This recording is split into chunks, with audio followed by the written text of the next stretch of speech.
Welcome to AGORACOM, the Small Cap Epicenter, and AGORACOM TV, a daily, fast-paced, edgy show where the best press release out of the small cap space every morning at the open, so you can hopefully profit from them and maybe find your next great small cap investments. Monday, May the 16th, I've got 5 press releases for you.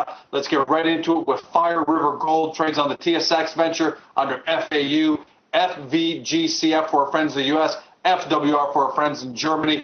Big news here, 71.4 grams ton of gold and 40.1 gram ton of silver over 5.9 meters at their Nixon Fork gold mine in Alaska. The company's calling this additional high-grade results obtained from holes drilled during its 2011 28,000-meter drill program. This is a serious program. The company is putting its money where its mouth is. A complete list of intercepts is in the press release. What you need to know is that they're anticipating mining to begin in June of 2011. That's a month away. Mining, in fact, has already begun on the 203 level beneath this intercept. The Nixon Fork gold mine is permitted and bonded, which includes a 200-ton-per-day processing plant. Closed on Friday, 45.5 cents, 72 on the 52-week high, 34 on the low. As of this morning, up just over 1% on 312,000 shares. So the market likes the news. Intertainment, INT on the venture exchange, the tech darling of the venture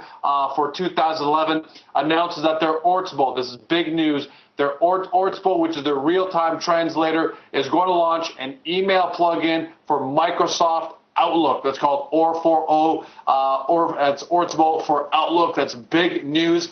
They're saying this is an instant translation platform, the world's largest email platform. Given the success they've had on the website, I'm really curious to see execution here, because if they can get this done, this may be a game changer when it comes to email communications. I know it would make a huge difference for me talking with potential clients in China. Ortsbo has approximately 15.8 million unique monthly users month over month.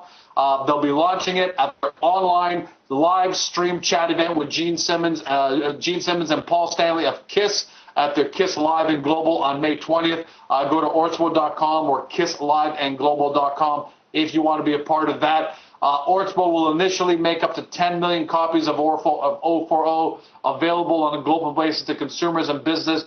It looks like an introduction up until between June and up until mid-September 2011. I guess that's their free trial period. Pricing package is going to be announced at the event. I'm excited about that. Unless outrageously priced, I'm probably going to become a customer of that myself. Closed Friday $1.28. As of this second, hitting $1.46, up 18 cents on 7.9 million shares. Very volatile today. It's been as low as $1.42, as high as $1.61. Typical for INT.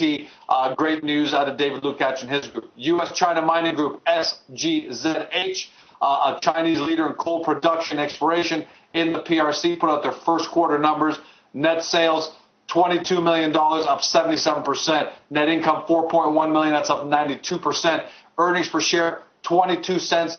That's up 54% now. If the company, given the fact that it's mining, can maintain this number, you're talking about a company that's going to deliver about 90 cents per share in earnings but for the full year. They close on Friday at $4. That means you're picking up a great coal producer and explorer in China for just under or just at 4 times earnings. Worth a look. A lot of babies being thrown out the bathwater. 779 on the high, 250 on the 52-week low. Staying with China, China Industrial Waste Management, CIWT, put out their first quarter numbers. Revenues, 48% up to $6.1 million. Net income up 101% to $1.2 million.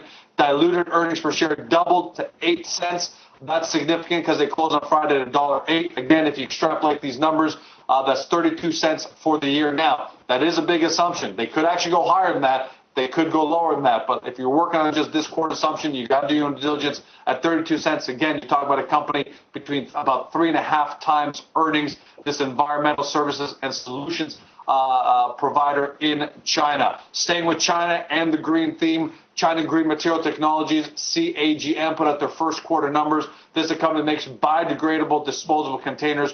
Revenues up 61% to 4.5 mil. Net income up 112% to $900,000. Earnings per share doubled from 2 cents a share to 4 cents per share. Plus, they got 13.9 million cash and cash equivalents. Why does that matter? They got a market cap, according to our people, of $17 million. If 14 of that is cash, you're getting this business almost for free. The numbers here are starting to get ridiculous in China with the babies being thrown out the bathwater. They closed on Friday at 66 cents. 265 is their high, 51 cents is their 52-week low.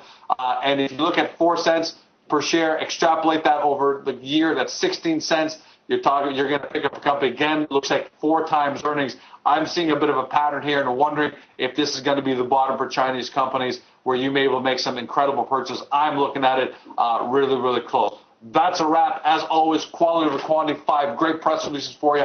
If you're watching this on Globe Investor, then look below me or to the left of me to discover other great small cap energy and resource companies we've covered over the past few days. Otherwise, if you're not on AGORACOM, get there, watch the show, take a look at the best headlines to my right, and get into the marketplace to discover your next great small cap stock. That's a wrap. Have an amazing day. See you tomorrow.